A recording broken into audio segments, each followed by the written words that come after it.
Welcome back, hatchlings, to another video. Today, we are doing one of these paleo videos, which I have not done in a while. These aren't going to be numerical or in a proper series anymore. These are just rather paleo analysis now.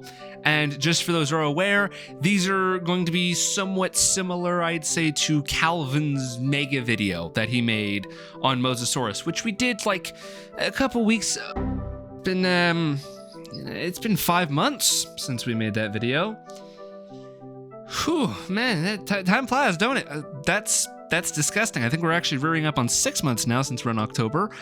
Well, yeah, glad to be back in the paleo stuff. I've just been doing like freaking Red Dead Redemption for a while. But anyways, we're gonna be getting into a very specific animal today. If you read the title, you would know. Today we are covering Spinosaurus.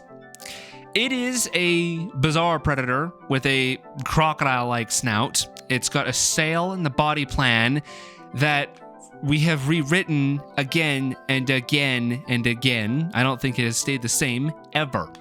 And ever since its discovery in 1915, scientists have debated how on earth the animal lived, and if it was a land-based hunter, like the majority of other giant theropods, or did it spend much of its life in the water? Did it dive, or was it a bay hunter? And every discovery shifts the answer, not by a little, but by a lot. And we're going to be looking into every little bit of it. So I guess we may as well start with the discovery of Spinosaurus. All the way back in 1915, a German paleontologist, Ernst Stromer, described a strange dinosaur from Egypt's Bahariya Formation. I hope I pronounced it right. It had enormous spines on its back, some taller than an entire person's arm, just for reference of size.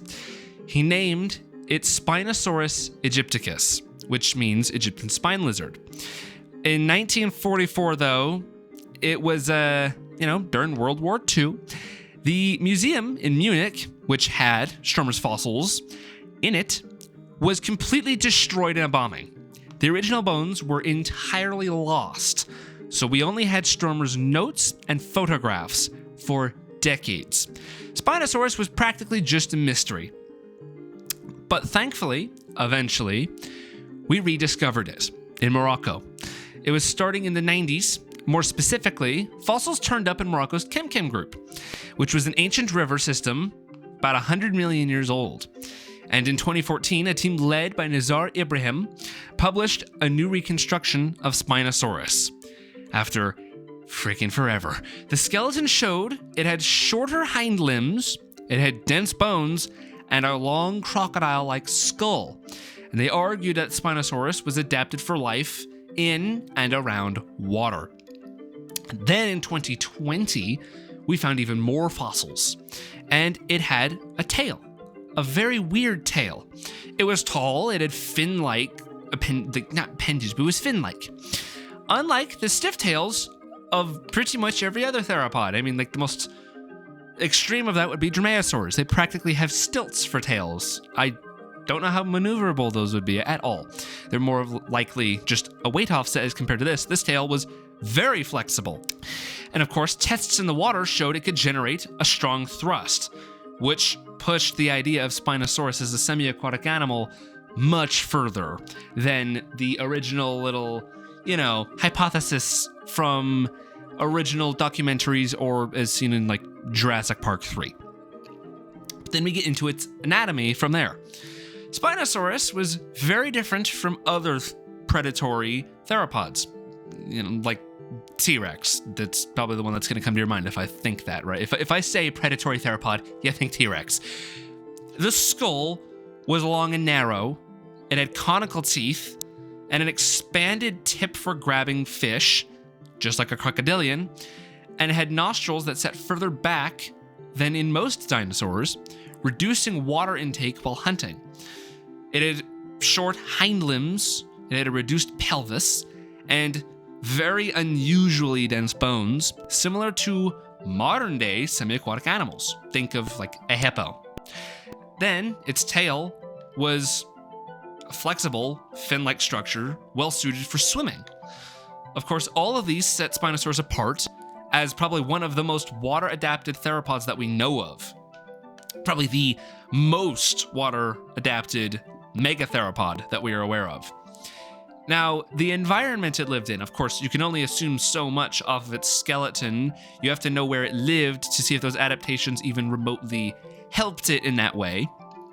Spinosaurus lived about 100 to 94 million years ago in northern Africa. And the Kem-Kem ecosystem had rivers, it had deltas, big fish, it had crocodiles, it had turtles and other large predators, like Carcharodontosaurus in it. And it wasn't an ocean hunter at all. It was a specialist for rivers or riverbanks, or, you get the idea.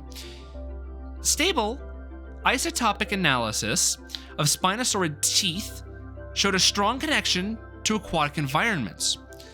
Its close relative, baryonyx, preserved fish scales in its stomach, along with a young iguanodon.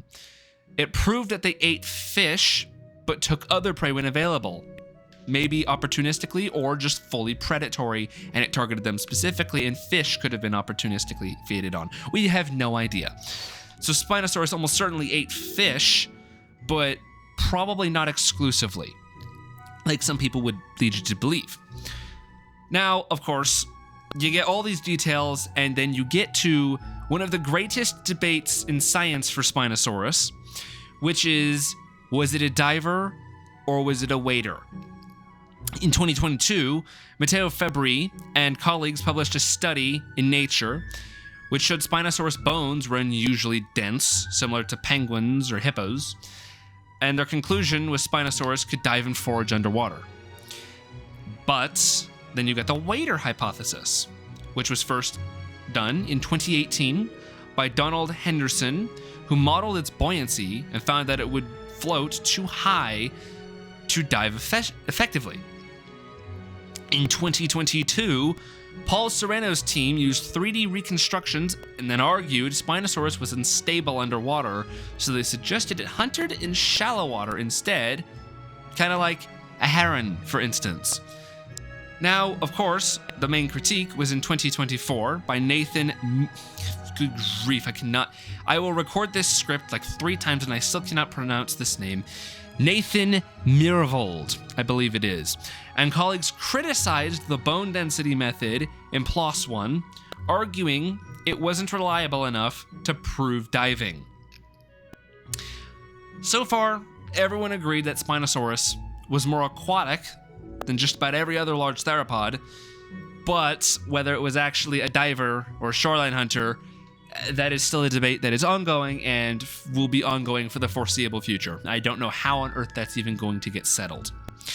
Now, another interesting thing about Spinosaurus, when you get away from all that, is the sail.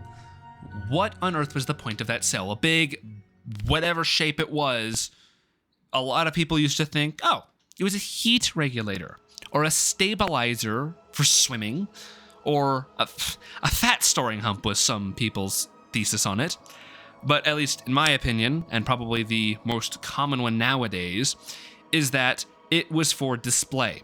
The sail was probably used for intimidation or catching the ladies' eyes, like most birds and modern dinosaurs nowadays, have these big displays and colors to attract females, which usually don't exactly help them all that much outside of reproduction. So it's probably a good likelihood that it was just simply used for that, or intimidation, as it is a big mass and probably made it look significantly larger than it is, to something that could quite easily kill it in any kind of combat, which would be something like Carcharodontosaurus. Which, speaking of the size of these animals, how big was Spinosaurus?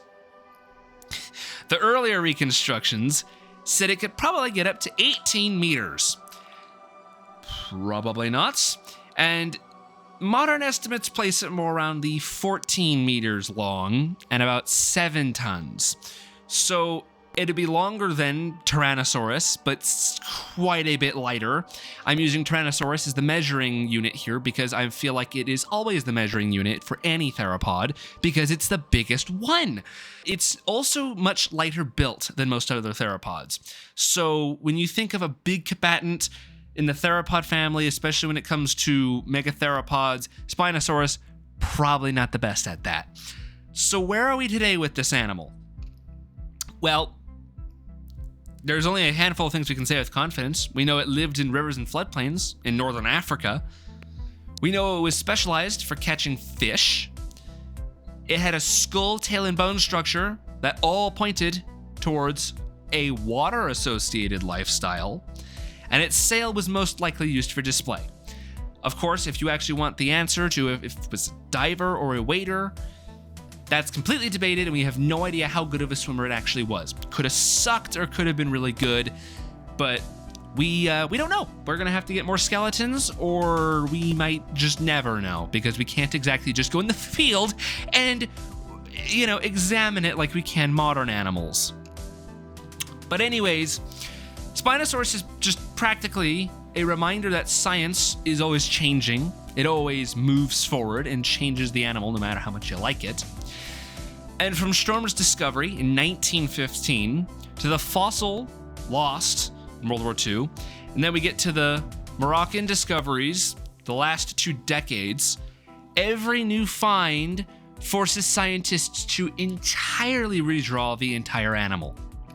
And that's why this animal's so cool. It's not just a normal dinosaur with a sail. It is literally a story about discovering debates in dinosaurs, as it is the dinosaur that never stops changing.